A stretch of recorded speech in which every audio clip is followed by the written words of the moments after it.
everybody, and welcome back to the Youtini Show, your one-stop shop for everything going on in Star Wars. I'm Eric here with Wes, and we got some fun stuff to talk to you about, as always. Tonight, we have a sneak peek at the deluxe edition of Matthew Stover's Revenge of the Sith novelization coming out. Bryce Dallas Howard offers a brief update on Ahsoka Season 2. Timothy Olyphant wants Cobb Vanth back on screen. And Cameron Monaghan says Cal Kestis is his favorite character he's ever played. But what do we think? But to start us off this week, we're going back to our roots and talking about good old Star Wars books. Not just any Star Wars book, the best written Star Wars book of all time. That's right, later this month, Revenge of the Sith by Matthew Stover is releasing a brand new deluxe edition, and the fine folks at Random House Worlds were kind enough to send over a copy. So I thought we'd take a look and let you all know what you have to look forward to. Now, Wes, before we bring out the edition, what is your experience, for folks that may not know, with the Revenge of the Sith novelization? So, The Revenge of the Sith, I had read, I think this may have been the second or third Star Wars book that I read. Because I heard there were such great reviews of it, both online and from Youtini. I heard that because it's not canon, it's Legends, right? It's a Legends sort of canon. Yes. Yeah. A novelization. There are things in that technically aren't in the film, so yes. Yes. But I heard we had rated it a masterpiece, if not one of the best that we've ever read, and that obviously swayed my my reading. But even before I had gotten with Youtini, I'd eyed the book because I was like, Revenge of the Sith was my favorite movie at the time. So Sure. I always heard about the novelizations, how they had extra features and they gave you extra storylines and stuff you needed to know. So that was one of the reasons why I thought this book was so fantastic, is it like picked up on Anakin moving to the dark side, and then some of his emotional and some of his personality traits that really like intensified, that you saw from episode 1, that just like you're like, why did you get upset about something like that, like in like what happened in episode 2? And he's like, oh, he's really pissed off, he really really loves Padme, and he just got swindled by Palpatine. Exactly. I think that you've summed up the entire plot of the prequel trilogy very succinctly. That is it. He was a pissed off teenager that really liked this girl and got swindled by an old man. Who among us hasn't been there, I similarly heard tales of Revenge of the Sith, not until after I joined Youtini, because for those that may not know, when I joined Youtini back in 2017, 18, something like that, I had read like less than 10 Star Wars books. I was just excited about it, so this was not even remotely on my radar. But when I was a kid, I did read some film novelizations. Like I read the King Arthur novelization of the Clive Owen film. I read I would go to Meijer or the grocery store and find the film novelization books, and I thought those were cool, but I never read Revenge of the Sith. And then I did, because so many folks that I trusted on the team and in the community were like, yo, guess what? This is the best written Star Wars book there's ever been. And it is. Very easily. It is still the best prose we've ever gotten in Star Wars. And I think the reason why it stuck around so much is that people that love the film, that went and saw the re-release, that still counted as among their favorites, have a reverence for it. But also any reader that just likes the words of Star Wars, that likes to read specifically Star Wars more than watch it even, this is kind of the ultimate version. So without any further ado, let's bring out the big prize. Our friends at Random House Worlds, as I said, did send over this copy. It is available next week on Tuesday, October 14th. And here she is. So this is very shiny, reflective slipcase here. You get a nice little outline of the Darth Vader silhouette over the Battle of the Heroes on Mustafar, which is lovely. We have some sprayed edges that are red with the quote, this is how it feels to be Anakin Skywalker forever, which is a motif of the book. Matthew Stover talks a lot about this is how it feels to be Obi-Wan. This is how it feels to be this person. It's how he gets you into the character. And then, of course, your nice little quotes in the back. But, Wes, usually when I take off a dust jacket when I'm going to read, I just get a normal cover. It's fine. No. Not enough for this deluxe. I'm going to see if I can do this on camera here. Sorry for our audio listeners. You take this off, and boom.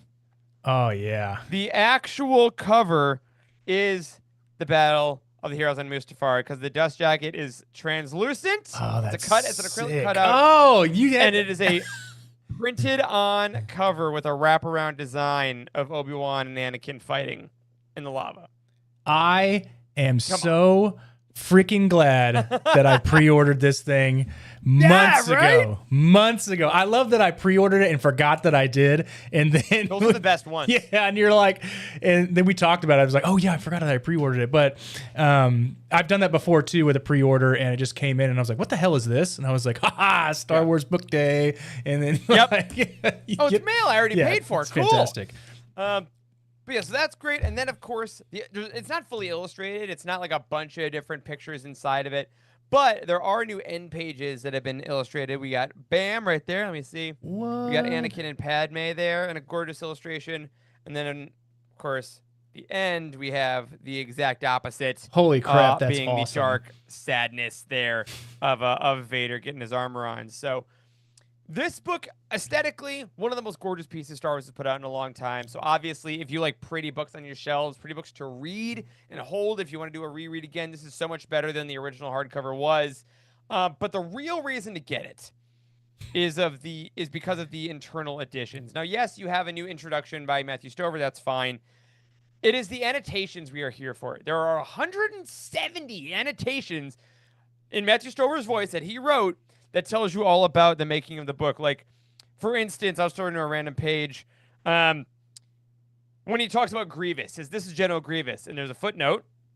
And it says, nearly every concrete detail of this freeze frame was drawn from EU material. References to people, places, and events from the wider galaxy are rough spots that let your imagination get a grip on the character or story. This is what I meant in the introduction about adding texture. So it's almost like a textbook about how this amazing book came to life. I mean, they have annotations at the bottom of the page. Yes. It's like a footnote, like you're reading a textbook. Oh, okay, cool. Yeah, so like another one where Anakin is talking to 3PO here. He says the whole point of this little byplay with C-3PO is to demonstrate that when Anakin's anxieties about Padme really spin up, he's only an eyelash away from explosive rage. That's how he writes footnotes. Like that is how the guy speaks and thinks, which is why this book is so freaking good. Yeah, one of the things that kind of made me like this book so much is that the familiarity with already knowing the story.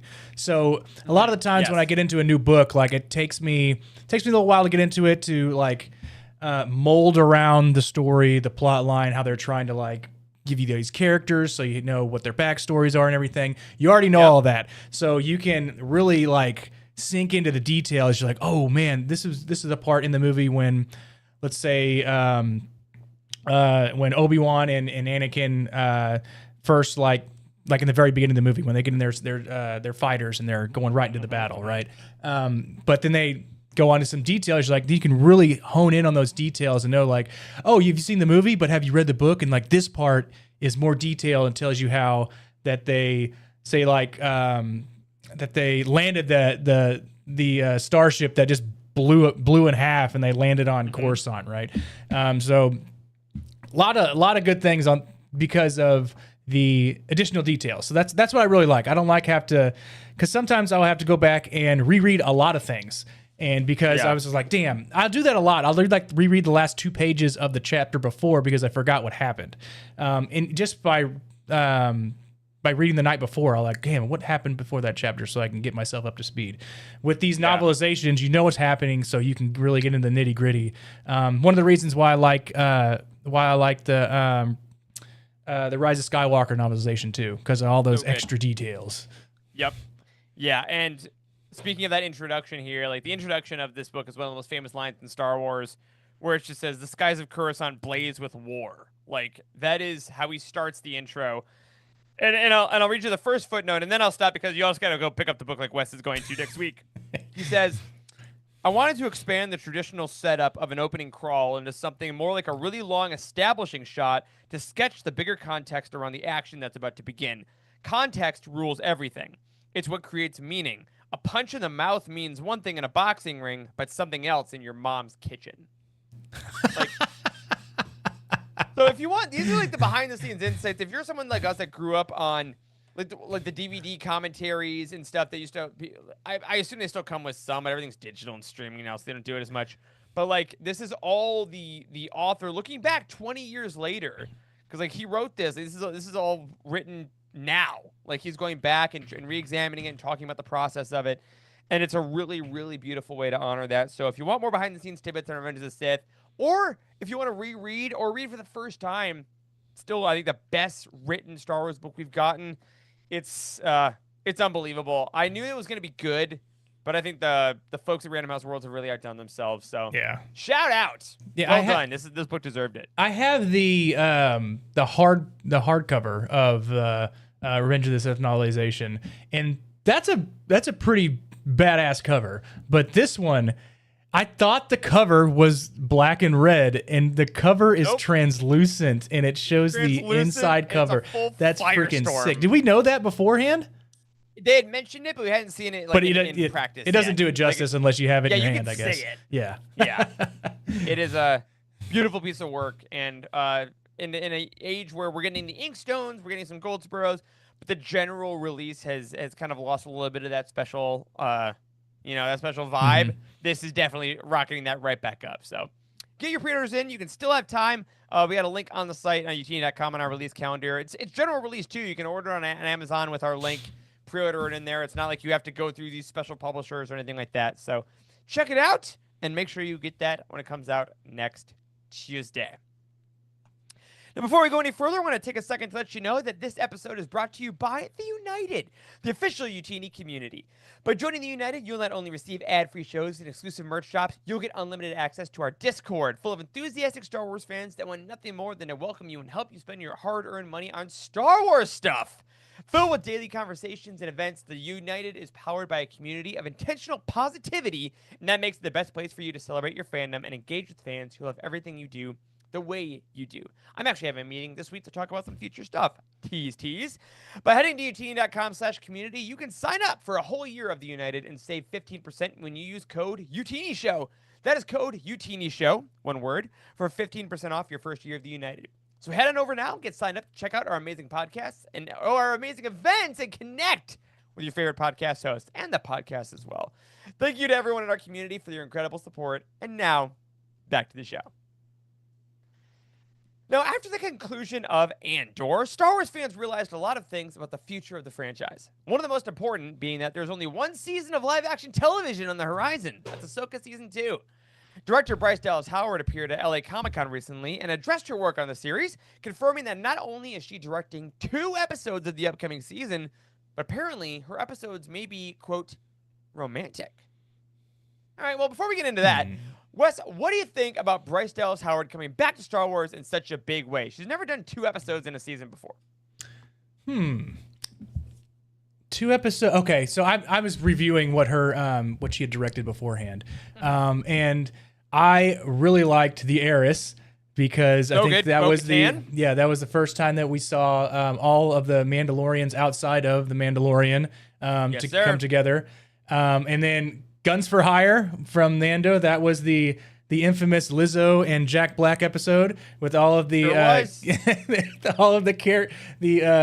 cameos from some of the notable stars, and I mean that's great. I think Sanctuary kind of really sticks in when you say romantic. And so his Sanctuary episode was the one where he meets the woman that was there on like the farm, and she had a daughter, I believe. And so that it makes sense if maybe some of the Ahsoka episodes that she's gonna direct are gonna be romantic type, and we got a little inkling of that in Mando because there was a notation to say like he would like just leave with this woman. It's like, why don't you just leave with this woman here, and then you can have a good life. You don't have to be a bounty hunter. So close. But yeah, I mean, that's great. We're going to see 2 episodes. Is there another director doing more than 2 episodes other than... What a great question. Let me bring up the old IMDb. I don't know. I think they announced them, and have I memorized them? No, I haven't. Shut up, leave me alone, everybody, okay? My gosh. But also, she directed... Filoni has to be, right? Yeah, I was going to say outside of Filoni or he's doing episode 1. I'm assuming he's doing the finale. Okay, Jennifer Getzinger is doing 2 as well. Maybe they're all doing 2. She's doing 2. Bryce Dallas Howard's doing 2. Anders Engstrom is doing 2. Okay, yeah. So they're all doing 2. Okay. Is it 8 episodes? Apparently, that's just how it's working. Yeah, it's 8 episodes, and all directors are doing 2. So okay, great. Mystery solved. That's just how the season works. Cool. Good refresher. I'm sure there are people listening that are like, I knew this. You said it already. I'm sure we did. 2 episodes. Are they back to back, or are they? Do we know? Okay, they're back to back. All right. Filoni's are the first and the last, but the other ones are back to back. Okay. So I like that because that makes me think that we have like, it's gonna be maybe a full arc for each of them, a 2-episode arc. Yeah. I feel like there's always been better products in Star Wars where we have people that can either write 2-parters or 3-parters or take things all together. Like you can tell your full story instead of just having to do kind of a snapshot of the week. Yeah, I wholeheartedly agree with that. Give them some time to flesh out the story because they can set it up in 1 episode and then they can really hit you with the second one. So yeah, I like that a lot. I like Bryce as a whole. I was also looking through her episodes, and I think on the whole, I was lukewarm on Sanctuary. I thought it was okay. I really like the Heiress. I despise Guns for Hire. It ruined The Mandalorian for me. I don't mind saying it. I'm trying to get back, but that was a turning point in my life. Don't need to say any more about that. Her Book of Boba Fett episode was Return of the Mandalorian, which absolutely ripped. Which was really Mandalorian 2.8 or whatever. Hilariously, but she did a great job with it. Yeah. And then her Skeleton Crew episode, Zero Friends Again, was the one where you got Wim and EB having that really heart-to-heart conversation where like her battery was dying and stuff, and she I thought she directed that really beautifully. And there was that cool action set piece at the end of it where the ship came out of the ship and like did all that stuff. So on the whole, I really like her. She hits and misses, but with the Ahsoka series, I think I feel good about what she can do with it. Now, she said in other interviews it's epic. It's going to be great for Clone Wars fans, which is not a surprise at all considering how many Easter eggs we got in season 1. True. But with the romantic thing, now let's as two, straight away. Do you think we have a good talk about the relationships in Ahsoka? The fandom has been very, very in on the Shin Hati and Sabine potential shipping. They're like the tension between them as they fight, and like the actresses are even like leaning into it on social media, and like they did some meme videos, and we put something in there. Do you think that there's a possibility they listen to fans and are going to go into that, or do you think that Bryce is either talking about a different relationship or speaking romantically in a broader sense of like, I don't know, affectionate thing? Because I can't think of any other character where there would be a romantic pairing. I can't.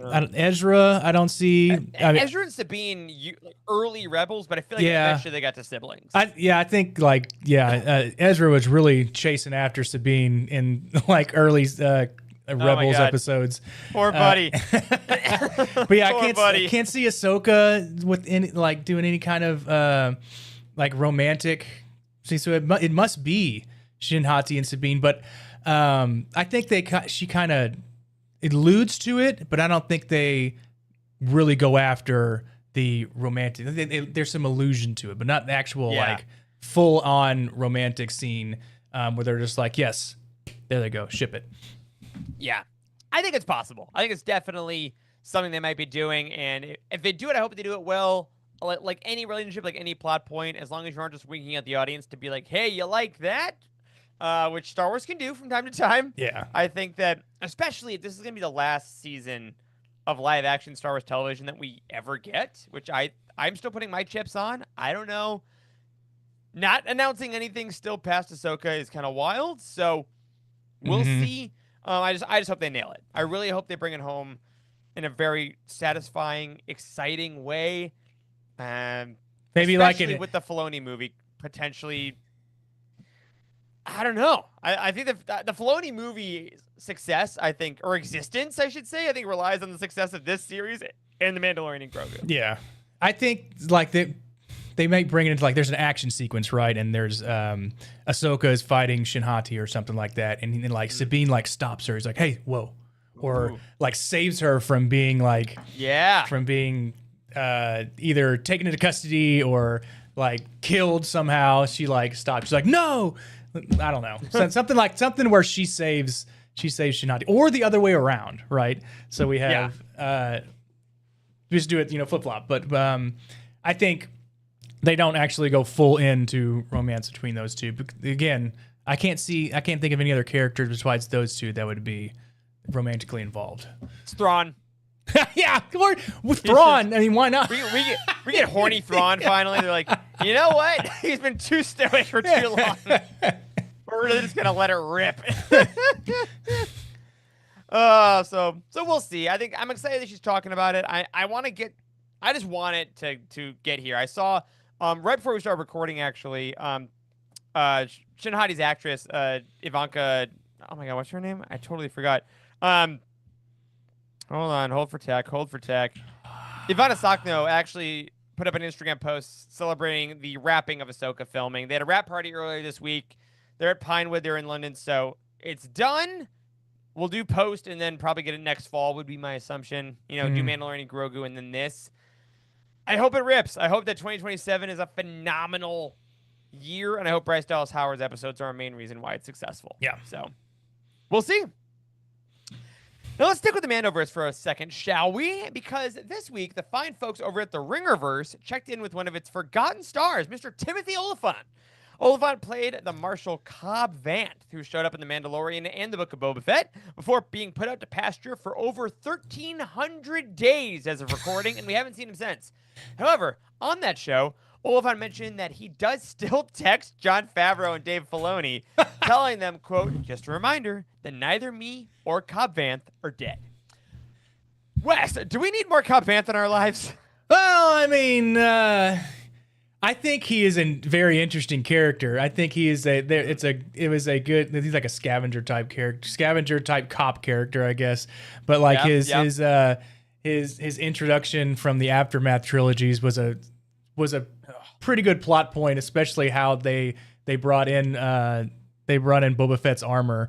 But I mean, I think they did flesh out Cobb Vanth's story, but he can be shoehorned in pretty much anywhere because he's still the mayor, like not the mayor, but the marshal, right? the marshal of the town that he was a part of, right? So he's still, I think so. He's still around. So they could bring him back. He's actually not the marshal anymore. He's in that tank. Remember at the end of Book of Boba Fett, he's just like he got shot by Cad Bane, and then they did a post-credits where he's sitting in that like bacta tank. Yeah, that's right. He's alive, but he's in the yeah. And so he no longer 3 years. Man, if he comes 5 back, years. Let's say they bring him back with somebody else's Mandalorian armor, or he has some Mandalorian-like armor, but it's not Beskar. It's like 10, and he's like, "Hey, I'm back," and they're like, it's like we can help you out because now the Mandalorian or Din Djarin has all of his buddies there that can help him out. So, yeah, I mean, see now that honestly, that's what I think is going to happen, and I think this is going to be. If we get him back, which I hope we do, Aftermath is one of my favorite trilogies. I think he is a phenomenal character. I agree. Olyphant did him justice, and he is alive. All the things that work out well. He's alive. I don't think he works in The Mandalorian and Grogu because I don't think bringing back a niche character that last appeared in the Book of Boba Fett that most people didn't watch, that got shot by another character that people hadn't seen before in live action and then ended up in a stinger scene 5 years ago is not a great marketing move for a major film. However, I think Filoni's movie, should it actually happen, is basically going to be like the Mandoverse Avengers, and it's going to be everybody coming out at the end to help, and I think that's where we get him. I think that we get him on set, we get the Marshal, for whatever grand threat Thrawn's last stand is going to be, I think that he comes back with the Mandalorians because he's at that point you're acknowledging the fact that it's a cameo fest. You know what I mean? Yeah. So I'm hoping that is the path which they take because I think he's too good. And clearly, you and I were talking a little bit before recording. Every actor says they'll come back. Like it is so much money. Every actor that said they won't come back to Star Wars, like, Oscar Isaac and stuff, even lately has been like, I don't know, let's see the script because your house costs money. You know what I mean? Yeah. That's but funny. I don't know, I think there's something different here. That's funny. He was like, he he continues to text Jon Favreau and Dave Filoni. He's like, "Hey, still here, man. I'm willing to do anything. Like not anything. Yeah, heads up. He could play a decoy. He could play a decoy Boba Fett in something like that, where like they take him into custody and they remove the helmet and they're just like, what? It's like, yep. Oh, hey, did you think that you had that you had the real Boba Fett? That's fine. They can do that, something like that. It's me, baby. I think there's totally possibilities, and yeah, I'm glad that they keep in touch. Like, there are certain times where we get on our high horse as Star Wars fans to be like, well, they shouldn't just do cameos and bring up people for the sake of doing things. I think in this particular case, for what they're going to do with this final film, that's what it's going to be. Yeah. We just got to accept it early because then it'll be fun. Yeah. Then we can just say, hey, cool, it's Timothy Olyphant. Hey, it's Cobb Vanth. It's the Marshal. How freaking cool. So, yeah, he saves the Mandalorian and Grogu from a certain situation, and he's like, oh, this is it for the Mandalorian. Like, they have him cornered. He's not gonna be able to get out of this. And then like Cobb Vanth comes in and shoots the he's like in a speeder or something, and he like shoots a, I don't know, he shoots at a mountaintop or something and makes it dust fly everywhere, and they're able to get away or something. But yeah, something fun like that. But that's like that's the cameo experience we're talking about here. So I think that's going to happen. Right. Yeah. And he's so charismatic. Just have fun, man. Yeah, he's got great hair. Fun. Look at that picture. Look how beautiful he is.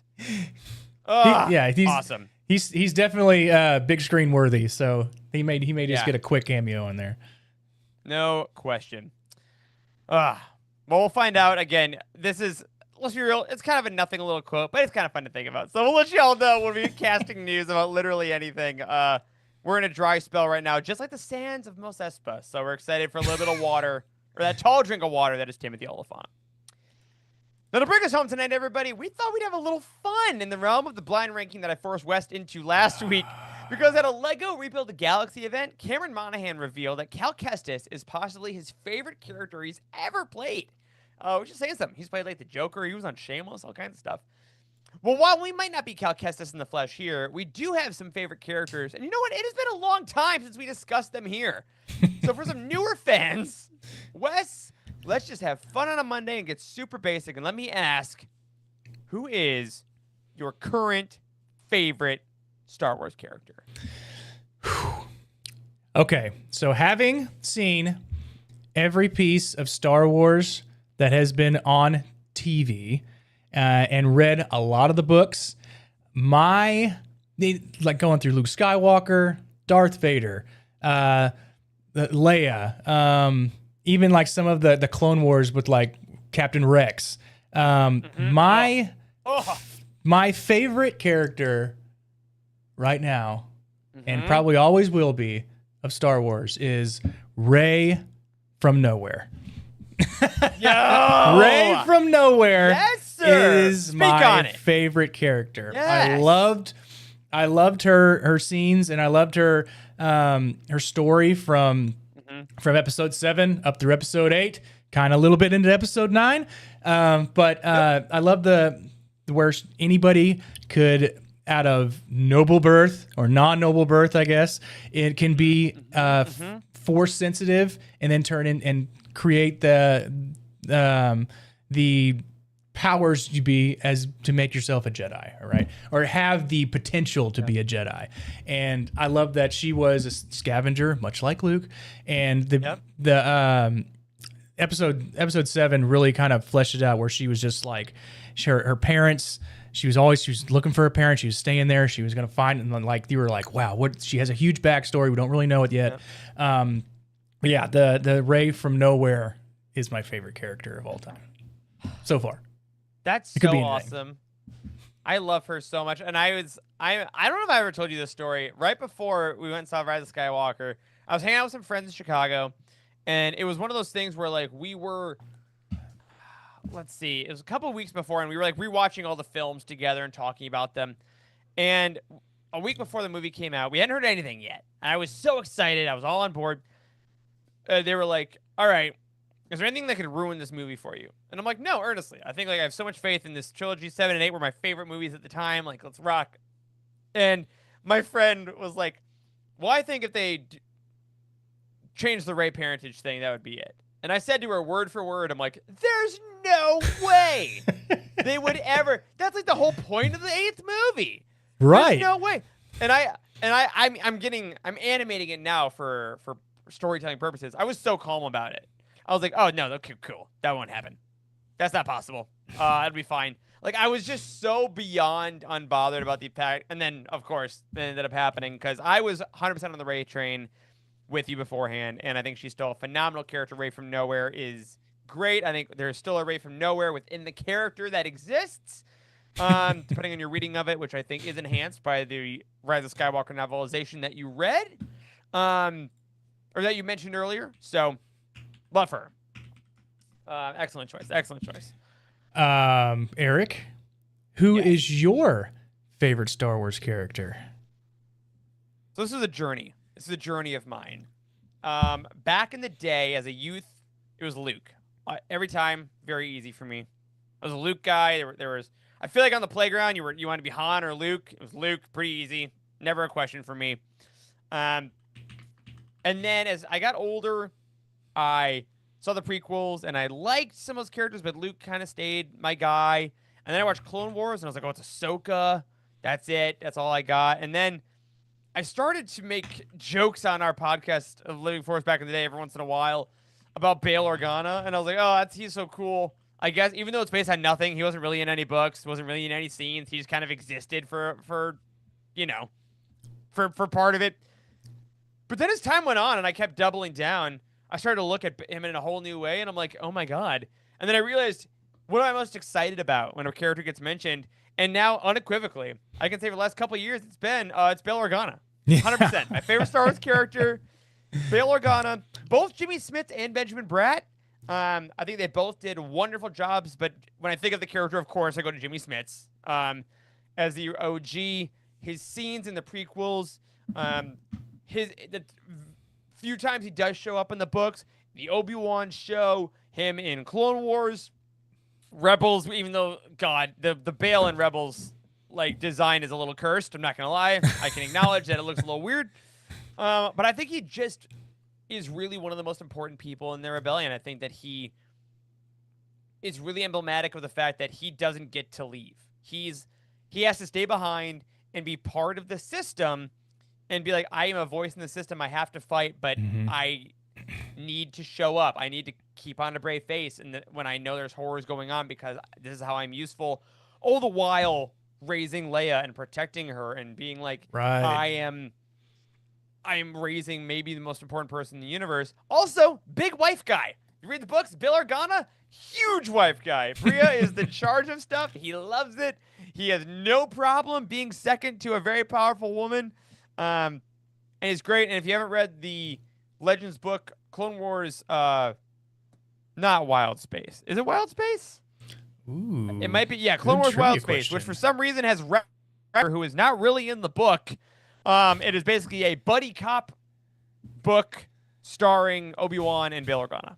And it's phenomenal. So, Bail Organa, my number one, my ride or die. And he's going to be a leader in Star Wars Unlimited next set, and I will be finding that showcase.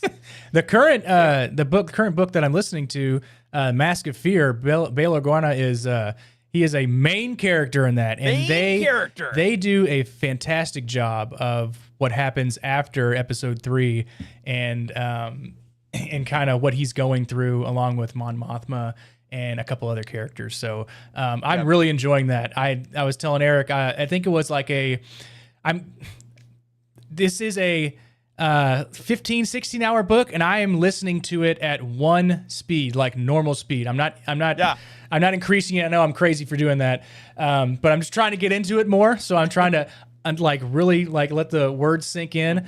But I have 3 hours left, and there's probably been close to 7 hours of Bail Organa, and they've all been great. They've all been really good, especially with him in his journeys trying to flesh out what happened with between what happened with the Separatists and the Sith and everything. So in the Empire now. So I think it's, if you haven't read that, I mean the audiobook is fantastic, especially with the I'll give you a little hint, everybody. There are a couple club scenes. It's like Bail Organa walks into the club, and then there's like dance music going on in the background, and I'm just like, and you hear it like going off while the narrator is reading the story to you. So it's pretty funny.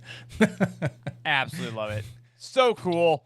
Yeah, all love for Bail. And again, Reign of the Empire: Mask of Fear has a sequel coming out next year by Rebecca Roanhorse. So catch up. That book is phenomenal.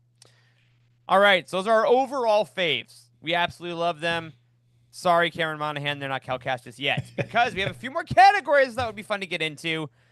I originally had this as one, but I've split it up. Wes, also, this is great for me to check in. We don't talk about this stuff off air a lot of the time, so it's a nice way for me to catch up. Yeah. Those were the easy ones, though. If you listen to these shows for any amount of time, Wes is the Ray guy, I'm the Bell guy. That's easy.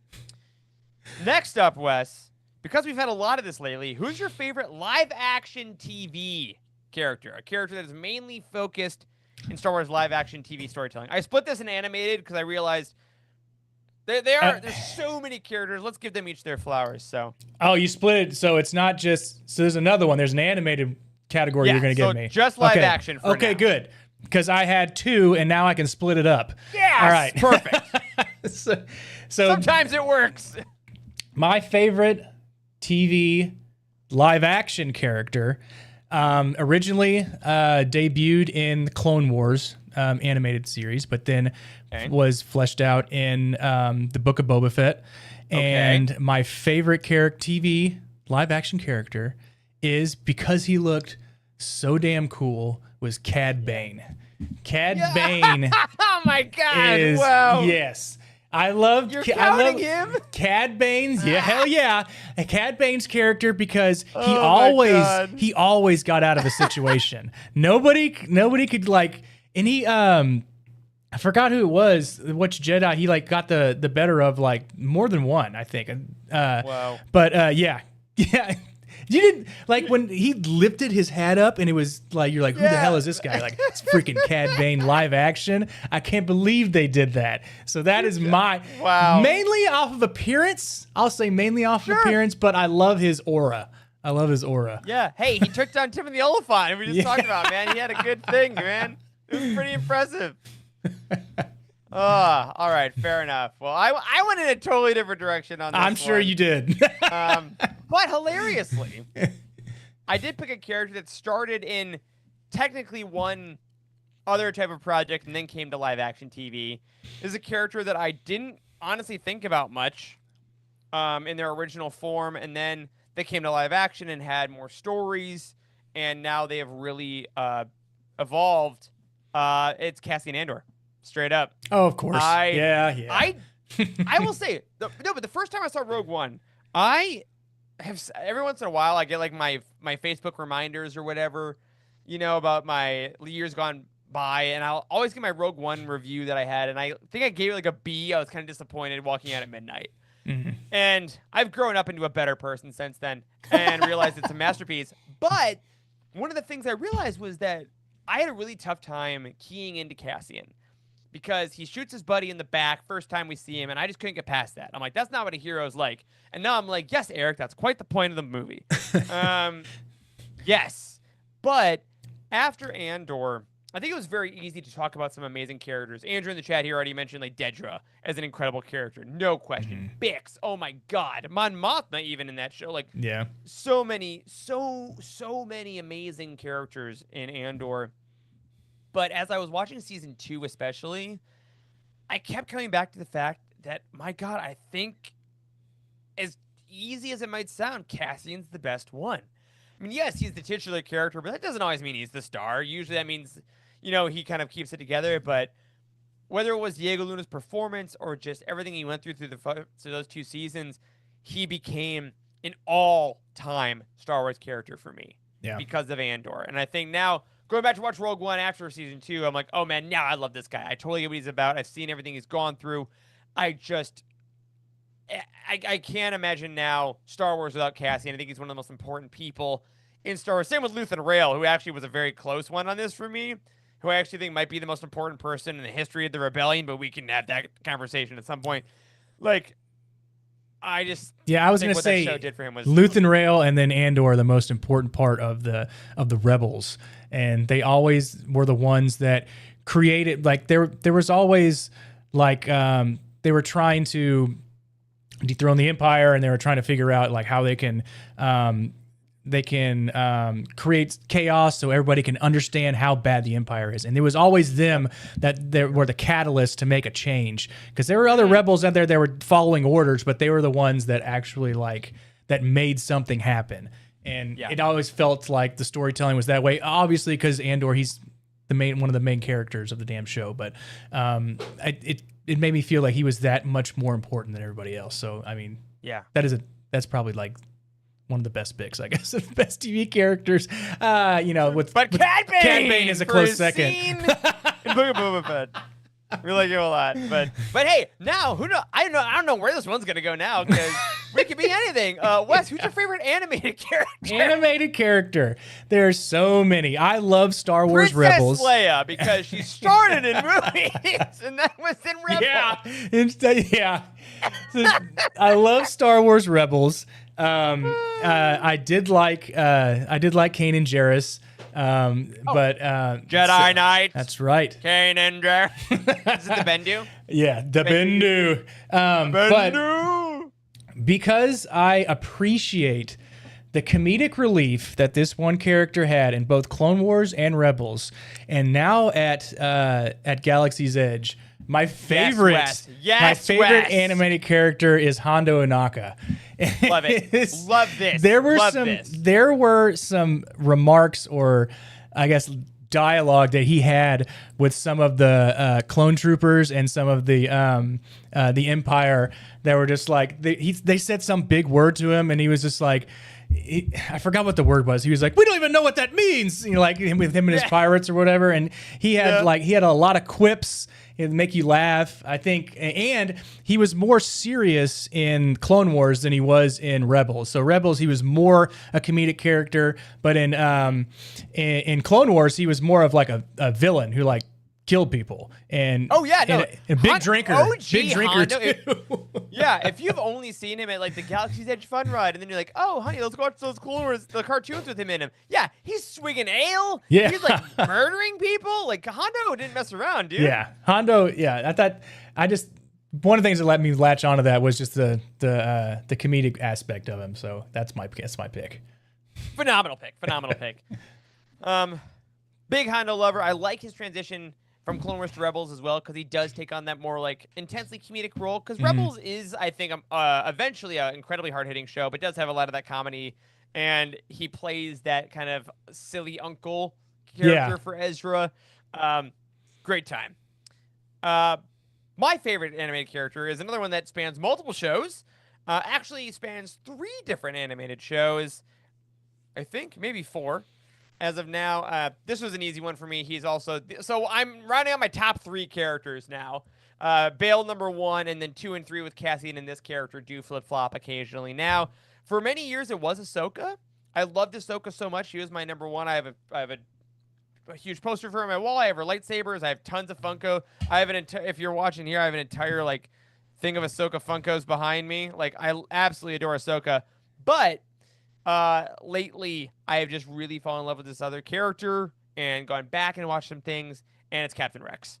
Captain Rex is the clone trooper for me. I mean, he is, again, meant to kind of be that classic do everything right soldier, but his journey through the Clone Wars of realizing the importance of his brothers and the individuality of the clones is so great. And then you see him in Rebels, as like, retiree Fat Man Rex, which is very fun, but still loves the cause. And then the couple times he pops up in Bad Batch, seeing like he's kind of keeping the resistance going. He's on the run, doing what he can.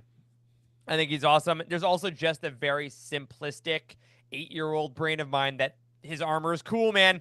Yeah, that blue J guys are cool as hell. Right. And sometimes that's all you need. Yeah. So. Rex, this was a very, very easy one for me. Absolutely adore him. Old Fat Man Rex was the first time that I caught a glimpse of that character because I saw Rebels before I saw Clone Wars. So it was it hit even better whenever I saw him in Clone Wars. I was like, oh, okay. All right. I see how he was wow. So yeah, I liked old Fat Man Rex. Does he have like a Black Series character of that specific?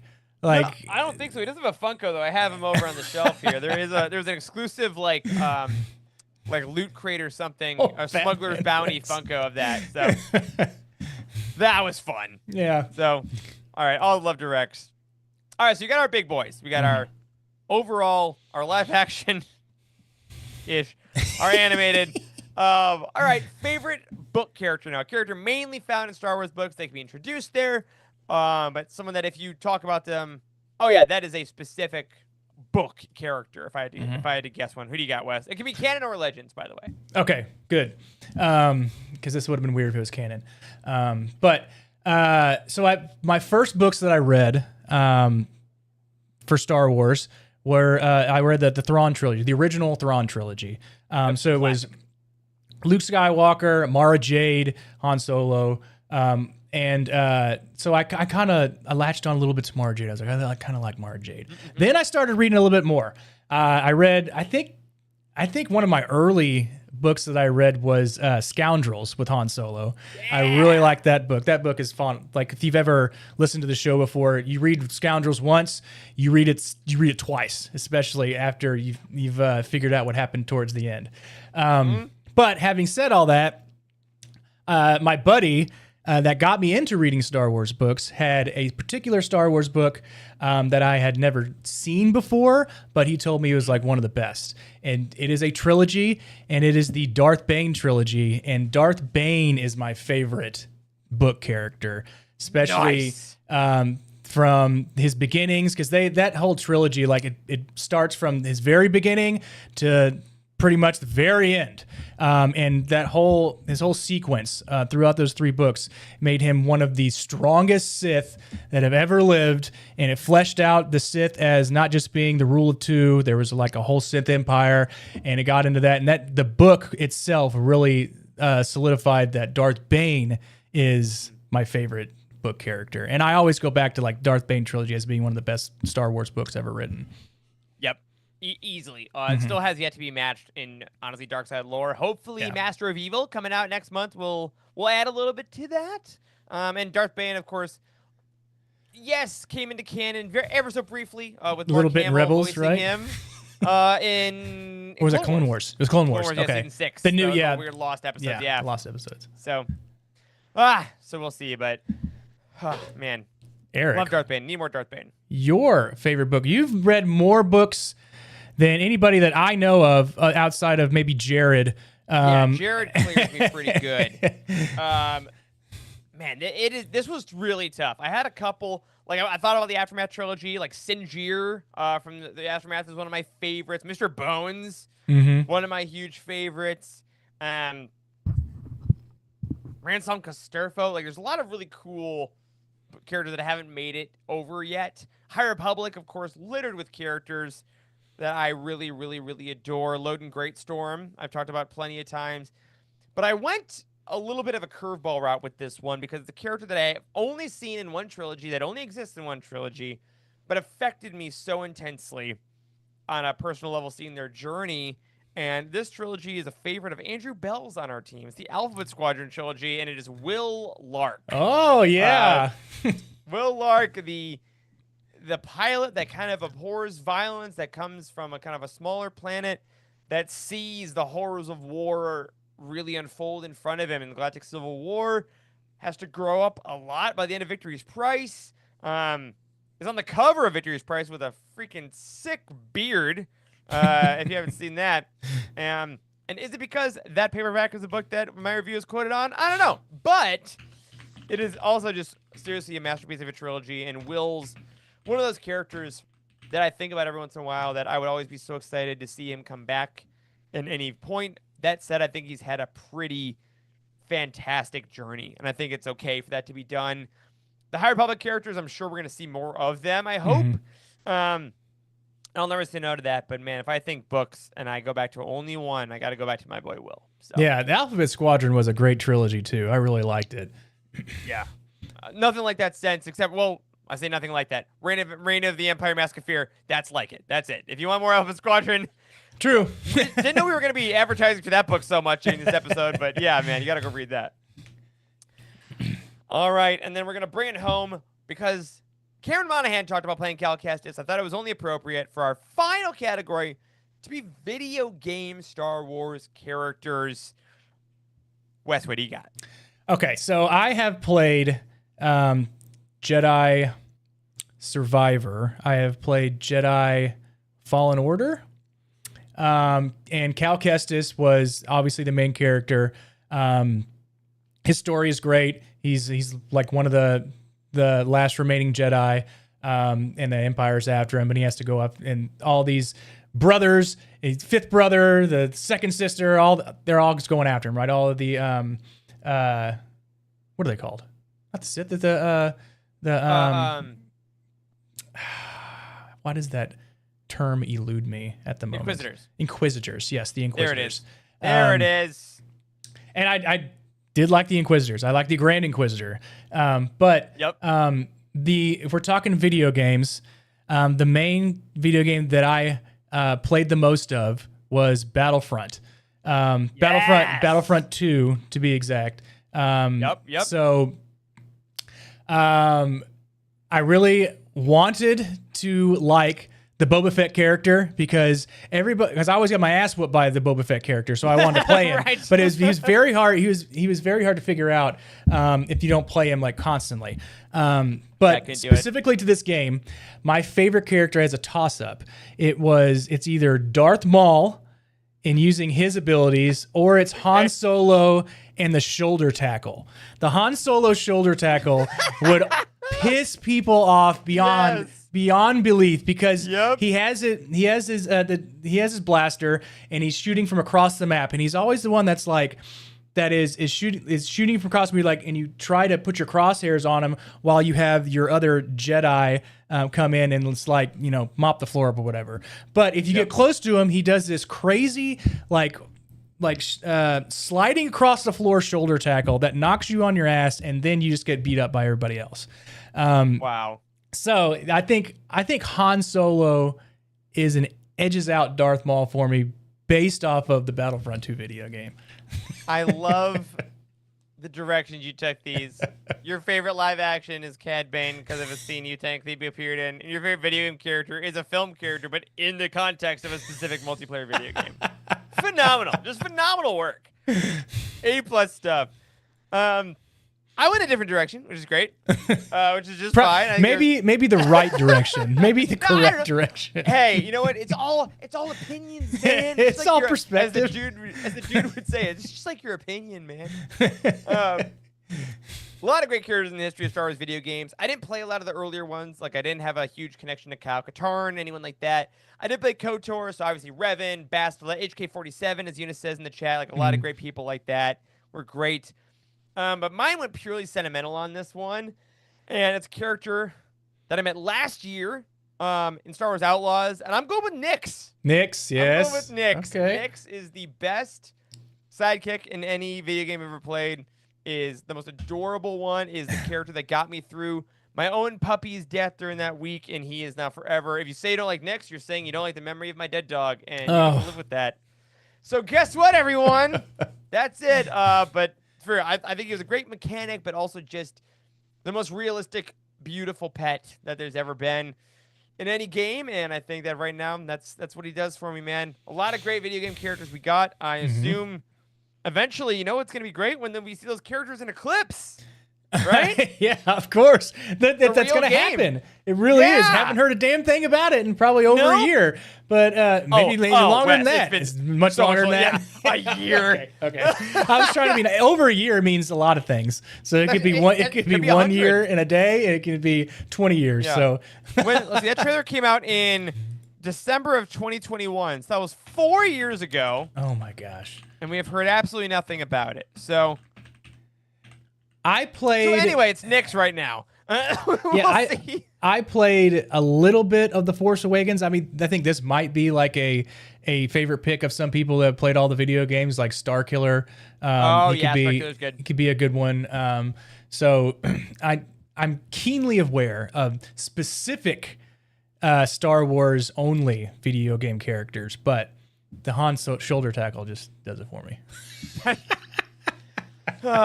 Hell yeah, man. Good for you. Well, everyone, let us know. Hit those comments below. Let us know who's your favorite Star Wars character. Pick some of the categories. Just tell us who you're loving on. It's so much fun to check in because I think that a lot of us can get kind of stuck in loving the same characters for 30 years or whatever and not really giving ourselves a chance to acknowledge we can have a new favorite. And that's what's so fun. You can change your mind. You can have new stories, new actors, new performances that really kind of tickle your brain. So that's been on my mind, and I'm glad to know you a little more, Wes, with your way from nowhere Cad Bane.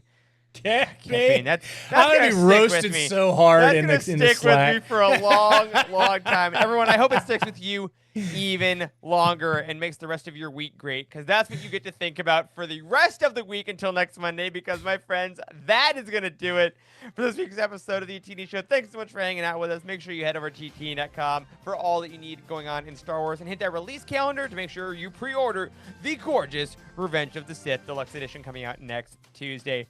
We will see you next Monday for all the news that's going on in Star Wars, and until then, may the Force be with you.